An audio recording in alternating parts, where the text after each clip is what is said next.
So I'm replacing the map sensor. This is the one I took out, and this is the new one. They're a little bit different, but you can see they still have like the same lengths, and the pins are a little different.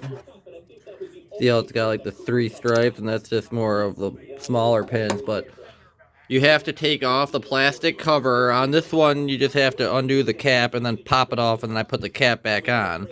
And then there's these 2 long bolts covering it up here.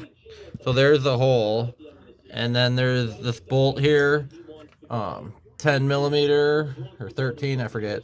So then you just got to take off those 2 bolts, and then give you room to get. So then there's the plug.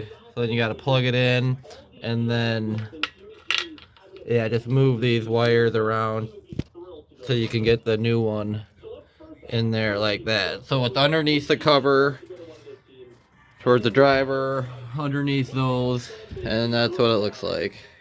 And I'm hoping this clears code P0107.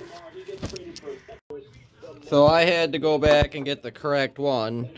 The one they gave me looked pretty close, but this didn't line up, and the harness was different, so I had to go back and get the right one. But like I said, yeah, it's just those 2 long bolts, 13 millimeter, and then just kind of move this out of the way.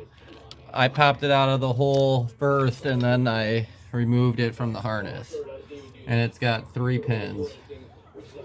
So I'm putting the new one in. Pretty straightforward. 13 millimeters.